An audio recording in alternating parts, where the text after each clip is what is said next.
бүгүнкү күндө боор оорулардын саны аябай көбөйүп баягы Индиядан чет элден операция кылыш керек деген муктаждыктар аябай көп болуп атат да.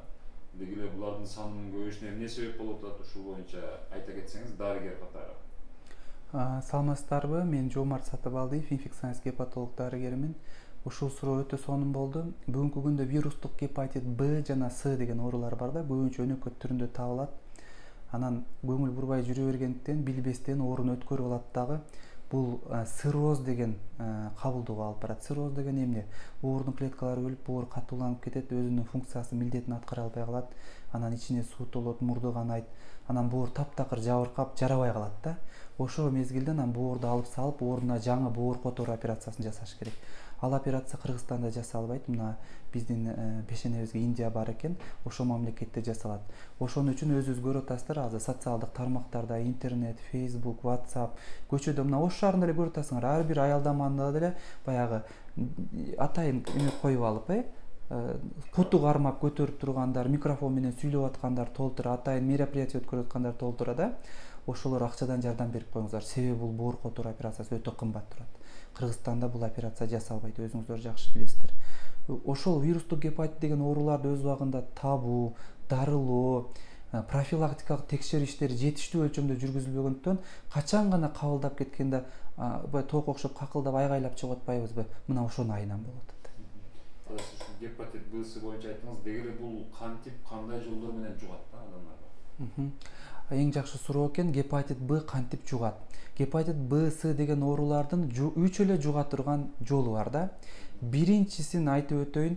Чычалайбызбы, чычалабайбызбы, моюнга алабызбы, албайбызбы, адамдарга жугуп калышына ушундай учурлар бар. Биз медиктер өзүбүз күнөөлүү болуп калган учурлар бар да. Мисалы үчүн, эгер биз медиктер өзүбүздүн ишибизге шалаакылык мамиле жасап, көп жолу колдонуучу инструменттерди, темир инструменттер бар да медицинада, жакшы стерилизация кылбасак, жакшы зыянсыздандырбасак, баягы инфекциялык контроль эрежелерине толук баш ийип аткарбасак, баягы көп жолу колдонуучу предметтерди колдонгондо жугузуп койгон учурларыбыз бар. Мисалы үчүн, операция учурунда рана расширительдер бар, курч предметтер бар. Аларды жакшы зыянсыздырбаганда бир адамдан экинчи адамга жугузуп коюп атпайбызбы? Андан тышкары стоматология. Эгер мен гепатит Б менен оорусам, тиги менин тишим чуккан инструменти жакшы зыянсызданбай, сиздикин чукса, сизге жугат. Андан сырткары кан куйганда жана башка медициналык процедуралар учурунда жугуп калган учурлар, бул фактылар бар да. Андан кийин коомдук жайда кантип жугат? Педикюрга биздин аялдар барабы? Барат. Маникюрга барабы? Барат. Баягы косметологиялык сулуулук салондорго барганда дагы алардын курч предметтерин жакшы зыянсыздандырбаса, шалаакылыкка жол берсе, билесизби, бир аялдын эле предметин канчага колдоно берет. Натыйжада өзүнө дагы башка бирөөлөргө да жугузуп койгон учурлар бар. Ошо косметологиялык буюмдарданчы. Эгер шалаакылыкка жол берсе да, менен баардыгы кылат дебейм, 5 кол тең эмес. Андан сырткары үй шартында кантип? Эгер экөөбүз бир үйдө жашасак, менин бритвамды сиз колдонсоңуз, сизге жугат. Анан эми улуу иште уят жок, айтып кое берейин, жыныстык жол менен деле жугат. Мисалы, аялынан күйөөсүнө, күйөөсүнүн аялына аз болсо да жугуп калган учурлар бар. Андан сырткары, мисалы үчүн, үйдүн кожойкелери күйөөсү гепатит Б менен ооруса, күйөөсүнүн бритвасына колун тилип алса же курч предметтерине колун тилип алса, кокустук болсо жугуп калышы мүмкүн да. Ошон үчүн бул курч предметтерден негизи жугат да. Негизги бөлүгү курч предметтерден жугат. Гепатиттин бир нече түрлөрү бар экен. Анан кийин деги эле ошолордун кайсынысы кооптуу? Анан кийин мунун белгилери кандай болот адамдарда? Вирустук гепатит Б жана С деген бул кан менен жугаттуу оору деп айттым го, бул экөө тең. Ошонун ичинен вирустук гепатит Б деген аябай кооптуу да. Бул эмнеси менен кооптуу?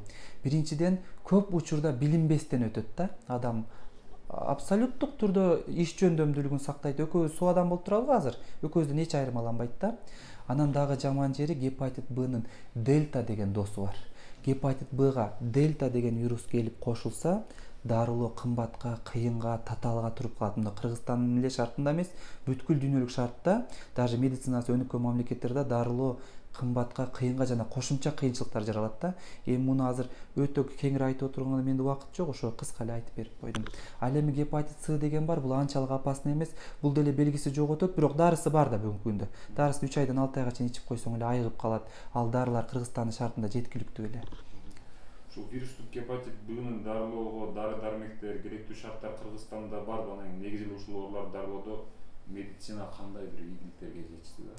Не только дүйнөдө, Кыргызстанда дагы өтө чоң ийгиликтерге жетишип атабыз. Мына биз Европадан аркада калбай, ошол илим изилдөө институттарынын акыркы жаңылыктарын окуп изилденип, биз дарылап баштадык. Мындан 15-20 жылдар мурун гепатит Цнын дарысы жок болчу. Бар болсо да өтө кымбат турган. Азыр бүгүнкү күндө дарылары бар. Мына лекарственный департаменттин уруксаты алып, Кыргызстанга сатууга чыккан, эффективдүүлүгү аябай жогору. 3 айдан 6 айга чейин бисмилла деп ичип койсо эле айыгып калат. Мына кандай сонун туурабы? Бир эле таблетка менен айыгып калган пациенттер бар.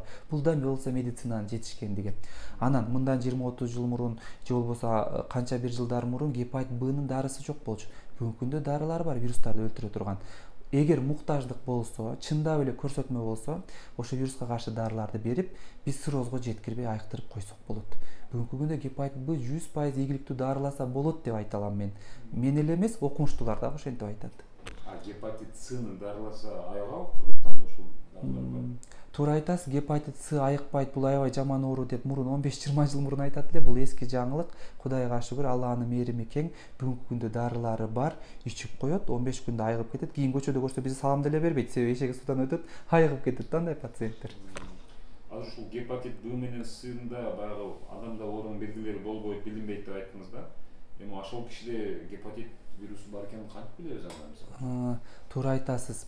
Баягы Текебаев деген саясатчынын бир сөзү бар да, вы никто дегенчи. Эгер биз медиктер пациенттерден анализ албай туруп эч нерсе деп айта албайбыз да. Анализдерди албай туруп, изилдебей туруп биз вы никто дегендей, мы никто боюнча эле калып кала беребиз. Эч ким болбой калабыз. Сөзсүз анализ алыш керек. Эч жери оорубаса деле, көңүлү айныбаса деле, кускусу келбесе деле, кичи зарасы кызарбаса деле, өңү саргайбаса деле анализ алыш керек. Анализ алганда анан чыгып калган учурлар өтө көп болот. Себеби бул эч жериңди оорутпай атпайбы? Эч кандай белгиси жок. Өнөкөт түрүндө табылып атпайбы? Көп учурда өнөкөт түрдө табылгандыктан биз эмне кылат экенбиз? Сөзсүз изилдешибиз керек. Изилдебей туруп эч ким айта албайт, мен соомун, мен тазамын деп айтпай албайт. Мисалы үчүн сиз гепатит Б-га текшерилгенсизби? Жок. Текшербей туруп мен тазамын деп сиз өзүңүзгө гарантия бере албайсыз. Качан гана текшерип көрсөк, анан биз билебиз. Негизи эле ошол гепатит Б-дан кантип сактанабыз деген суроо пайда болот да ошо. Туура айтып атасыз, бул суроо табигый. Бүгүнкү күндө гепатит Б, С деген оорулардын алдын алуу боюнча атайын Саламаттык сактоо министрлигинен иштиктүү эреже иштеп чыгарылган. Дүйнө жүзү боюнча гепатит Сдан сактоочу вакцина жок.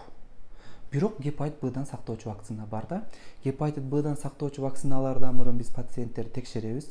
Гепатит Б жок деп чыкса, анан гепатит Бдан сактоочу вакцина сайып берип коесуң. Мына алам Гүлүстан, анан сиз оорубай каласыз. Ошол вакцинаны биз мына ушул Ош шаарында каяктан алып сатышса болот деген. Эң жакшы суроо болду. Мен Оштогу Садмир медицина борборунда иштеймин да. Биринчи жумушум ушул жакта да. Ош шаары Курманжандатка көчөсү 142 деген адресте профессор Табакалованын бул оорулардын дарылоо, алдын алуу, аныктоо боюнча атайын медцентр бар. Азыр видео ушул жерде тартылып атат. Келип алсаңыздар болот. Вакцинанын бүгүнкү күндөгү бааларын да буйруса айтамын. Азыр бизде вакцина жетиштүү өлчөмдө бар. Эгер түгөп калса дагы алып келген аракет кылабыз. Ошол вакциналардын башка нерселерге зыяндары жокпу? Кандай зыяндуу жактары бар болушу мүмкүн деген суроону бергиңиз келип атса керек. Бул вакцина коопсуздугу боюнча дүйнөдө рекордсмен. Ушул вакцинаны сайып эч ким аллергия берип, температура чыгып, чыйрыгып, дагы бирдеме болуп калган учуру болгон эмес. 6 миллион кишиге сайып көргөндө бирөөсүндө гана температура 37-1-37,2 чыккан экен. Эми элестетсеңиз 6 миллион адамга сайып көрсө эч кимге эч нерсе болбосо, чыйрыкпаса, башка болуп калбаса, коопсуздук боюнча дүйнөдө бул рекордсмен. Эң коопсуз, эң арзан, эң ишеничтүү жана миллиондогон адамдарда сыноодон өткөн. Ошон үчүн азыр жаңы туулган балдарга вакцина сайылып атат, эч кимге эч нерсе болуп калган жок. 2000-жылдан баштап жаңы туулган балдарга гепатит Бдан сактоочу вакцина сайылган, алардын эч кимге эч нерсе болуп калган жок. Элестетиңиз, 2000-жылы туулган бала азыр 22-ге чыгып, аял алып бала чакалуу болоюн деп калды, туурабы? Эч кимге эч нерсе болгон эмес ушуга чейин. Вакцина канча этап менен алынат? Бир эле жолу алса болобу же кандай?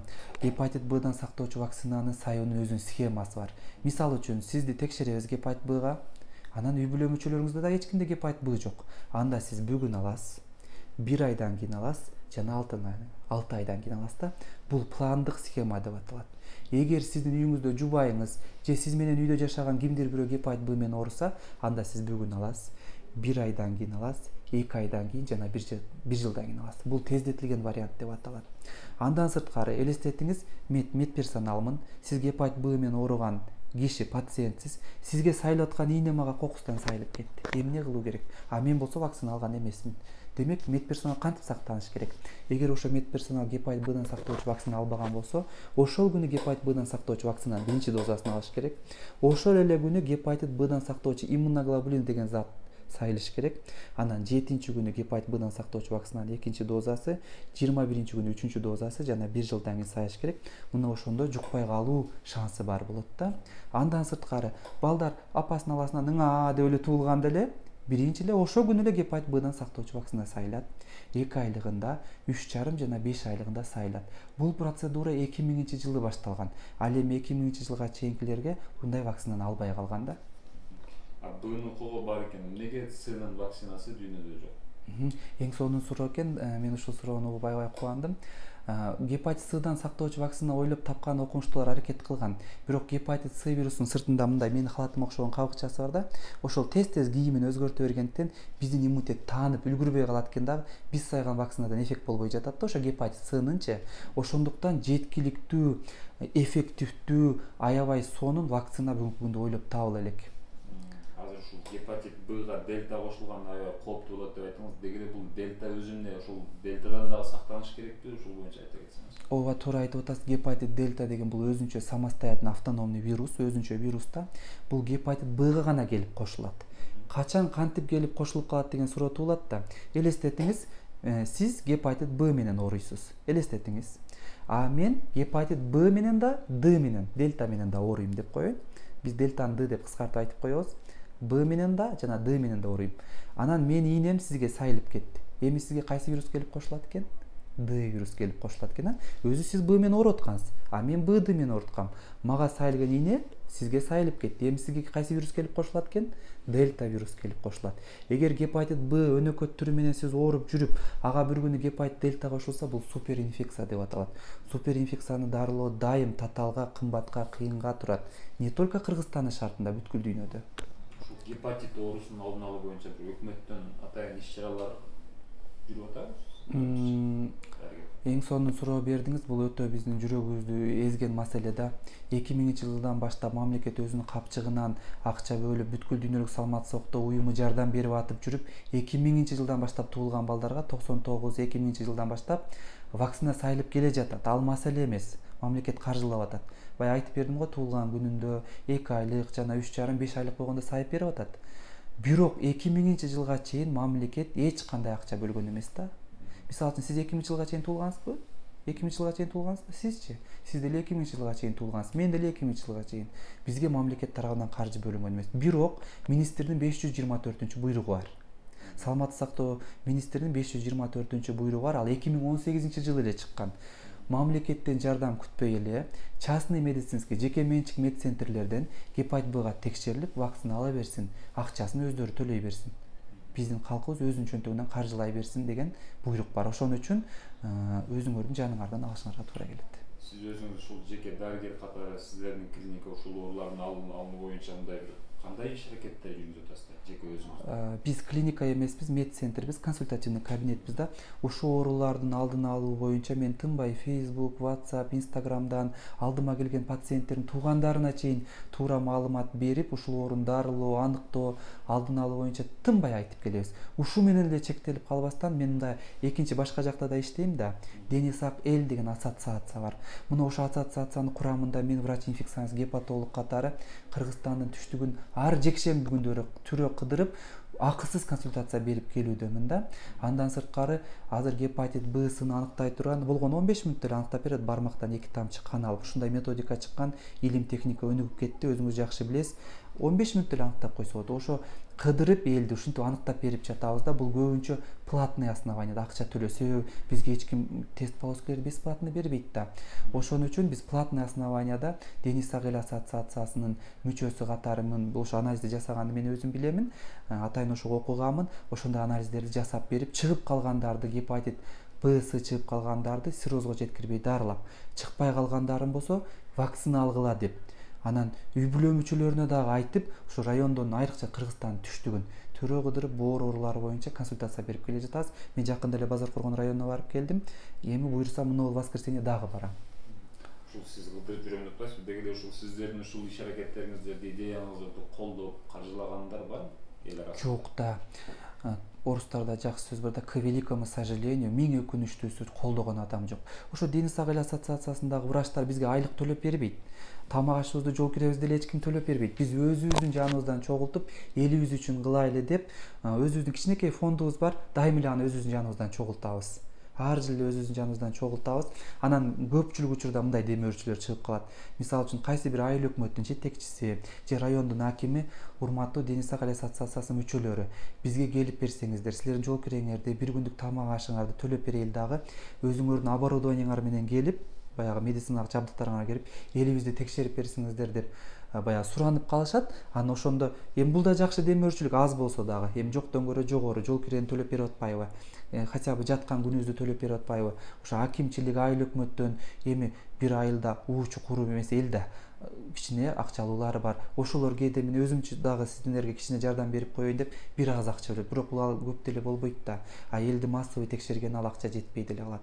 Андан сырткары силерге бир жакшы жаңылык айтып коеюн. Мына бир жыл боло элек Аксыдан ошол бир Альберт деген киши, мен фамилиясын унутуп калдым, эми алтын айтып коермун, өзү айтпагыла деген спортсмен бала экен. Ошол өзүнүн жанынан акча бөлүп 50 адамды гепатит Б-га текшертип берди. Бул кандай жакшы. Туурабы? Мен ошон үчүн элибизди чакырып кетет элем. Ушундай демөөрчү болуп берсеңер, биз силерден аш сурабайбыз, айлык сурабайбыз. Ошол аныктаганга демөөрчүлүк болуп берсеңер, өтө сооп иш кылган болот элеңиздер. Эми ушул маектин аягында жалпы эле ушул кыргыз элине сиздин кайрылууңуз дарыгер катары. Мага ушундай сонун шанс берип атасыз. Элибизге кайрыларым, урматтуу мекендештер, мени көңүл бурууңуздар. Мен инфекционист гепатолог дарыгермин. Бүгүнкү күндө бул гепатит оорусу биз көкөйдү кесип турат да, ушунчалык жаман маселе болуп турат. Дарылоо өтө кымбатка, кыйынга турган болгондуктан, анан кабылдап кеткенде аябай муну кабылдоолору көп да. Цирроз печеньге алып барат, рак печеньге алып барышы мүмкүн. Рак печеньдеги бул опухоль, залалдуу шишик. Ошон үчүн бул оорулардын алдын алыш керек. Бул маселе кичинекей, чымындай мезгилинде эле ал маселени чечиш керек. Баардыгыңыздар кайдыгер болбоңуздар. Ким 2000-жылга чейин туулган болсо, гепатит Б-га текшерилиңиздер. Жок деп чыкса, вакцина алыңыздар. Бар деп чыгып калса, циррозго жеткирбей дарылаш керек. Гепатит Б-га текшериш үчүн сиздерге эч ким тоскоол болуп аткан жок. Мына массовый маалымат каражаттарынан, мына журналист бала деле, башкалар деле ар 2 күндүн биринде эле чыгып айтып атабыз. Бир гана маселе кайдыгерликте. Кайдыгер болбоңуздар, кайдыгерликтин акыбети өтө жамандыкка алып барат.